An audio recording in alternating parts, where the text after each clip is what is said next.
सुरक्षा पार्टी के सुप्रीमो और पूर्व सांसद राजकुमार सैनी ने कहा कि बड़ौदा हल्का विकास कार्यों में पिछड़ा हुआ है।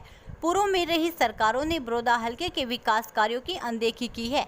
दो पूर्व सीएम भूपेंद्र सिंह हुड्डा और ओम प्रकाश चौटाला ने बड़ौदा हल्के में कुछ नहीं किया, इसलिए लोकतंत्र सुरक्षा पार्टी का आना जरूरी है। बड़ौदा उपचुनाव में लोकतंत्र सुरक्षा पार्टी का मजबूत उम्मीदवार होगा। वह गांव ईसापुर खेड़ी की हरिजन चौपाल में जनसभा को संबोधित करने के लिए पहुंचे थे। सैनी ने कहा कि देश में दलित और पिछड़ों की हिस्सेदारी में अनदेखी की गई है। 23% दलित और 52% पिछड़ों की हिस्सेदारी होनी चाहिए, लेकिन दलित और पिछड़ों को 50% में सिमट दिया गया है। राजनीति में उनकी हिस्सेदारी होनी चाहिए, अन्यथा आज़ादी के कोई मायने नहीं है। उन्होंने हटाए गए 1983 पीटीआईओ को वापस रखने की मांग की। उन्होंने कहा कि पूर्व सीएम ओम प्रकाश चौटाला इसी तरह की भर्ती के मामले में जेल काट रहे हैं। भूपेंद्र हुड्डा और ओम प्रकाश चौटाला का जुर्म सेम है। हुड्डा को भी जेल जाना चाहिए। इस मौके पर मोहित, परवीन, वेदपाल, उमेद, मंगतराम, गुरबख्श, सेठी और जगदम्बा आदि मौजूद रहे। सर, आप चुनाव मैदान में अपने किसी कैंडिडेट को उतारोगे?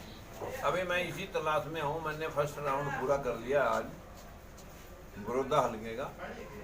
जो माकूल कोई कमज़ोर आदमी को खरीदने के वाले बहुत आ जाते हैं, कोई मजबूत आदमी मेरे को मिल गया तो मैं उसी को चुनाव मैदान में उतारूंगा। सर, आप किन मुद्दों को लेकर चुनाव मैदान में अपने कैंडिडेट को उतारोगे? हमारे इस दलित और पिछड़े के साथ जो पिछले 70 साल में बीजेपी, कांग्रेस, इनेलो सब ने अनदेखी की, इनका हक दिलाने के लिए हमारी हिस्सेदारी मंडल आयोग के मुताबिक 52% और शेड्यूल कास्ट की 23%, 75% हिस्सेदारी, लेकिन सुप्रीम कोर्ट ने उसको 50% में निहित कर रखा। ना हमें 52 मिला, ना हमें 75 मिला, ना हमें 27 मिला।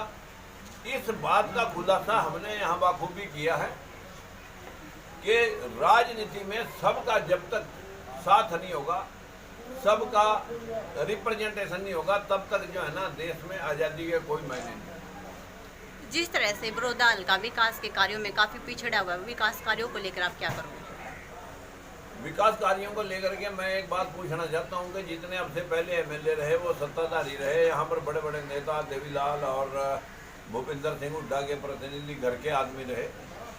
जब उन्होंने कुछ नहीं किया तो इसी वास्ते बड़ौदा हल्के में राजकुमार की जरूरत है कि ताकि हम इस हल्के को लोगों को रोजगार का हिस्सा दिलवा सकें और विकास में उनका विकास का हिस्सा दिलवा सकें।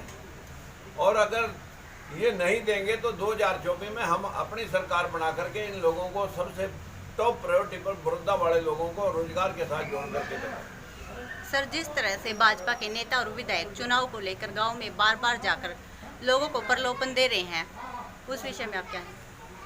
देखिए, उनके पास अपार पैसे हैं, क्या कोरोना के नाम से इकट्ठे कर रखे हैं या मतलब जो है ना लोगों ने धर्म के नाम से इकट्ठे कर रखे हैं। कैसे भी करके उन लोगों ने हमेशा पीछे भी राजकुमार सैनी कैंडिडेट जो है ना वो हमारे पक्ष में बैठ गया है। इस तरह की अफवाहें उड़ा करके अपने कैंडिडेट को जिताने के लिए राजकुमार के खिलाफ नरेंद्र मोदी जी आए, अमित शाह जी आए, राजनाथ जी आए, स्मृति ईरानी जी आई, हेमा मालिनी जी आई और यहाँ तक के जो है ना कोई शीर्ष नेतृत्व सन्नी देओल जी फिल्मी स्टार बुलाए गए, लेकिन अपने कैंडिडेट को नहीं जिता सके।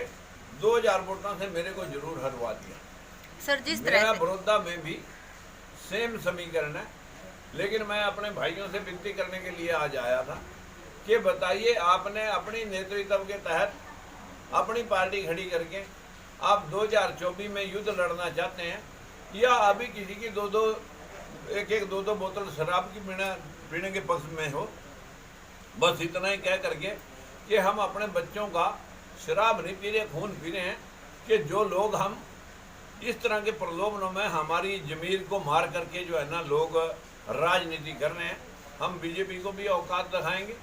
जो उन्होंने 1953 पीटीआई यहाँ से निकाल रखे हैं हरियाणा से, उन बच्चों के हुड्डा अभी जब भूपेंद्र सिंह हुड्डा अभी बाहर है, लेकिन ओम प्रकाश चौटाला तिहाड़ जेल में है, तो उसका भी जुर्म वैसे ही था, उसका भी जुर्म वैसे ही था। या तो इन बच्चों को एडजस्ट कराए, अन्यथा जो है ना आप भी जेल में जाने काबिल हो। सर, जिस तरह से सरकार एक राष्ट्र एक बाजार लाने की कोशिश कर रही है, उसमें आप किसानों की आवाज़ उठाने के लिए क्या करोगे? देखिए, एक राष्ट्र एक बाजार में जो है ना, सबसे पहले तो चीन का सामान रोकें। अगर चाइना से सामान तब रुकेगा जब हम उससे सस्ता सामान बनाएंगे। हम अपने बच्चों को रोजगार देंगे, रोजगार दे करके यहाँ उत्पादन बढ़ाएंगे, उत्पादन बढ़ा करके मार्केटिंग कराएंगे, तब ही हम अपने जो है ना एक विश्व बाजार बना सकते हैं। अन्यथा कोरी कल्पनाएं, यहाँ पर पता नहीं कौन सी ट्रेन आनी थी भाई, वो पीछे बुलेट ट्रेन आनी थी, वो ट्रेन भी हवा में चल रही है। और यह 2 करोड़ लोग हर साल नौकरी पे लगाने थे, में 2 करोड़ लोग हर साल बेरोजगार हो रहे हैं। तो ये हवाई फायर जो है ना बीजेपी के अब पिछले 6 साल में चल रहे हैं, बहुत देख लिए। लेकिन कांग्रेस अगर नागनाथ थी तो ये सांपनाथ निकली। और इनके दोनों के कांटे का इलाज आप लोगों ने करना है, मेरी सभी भाइयों से अपील है। नमस्कार।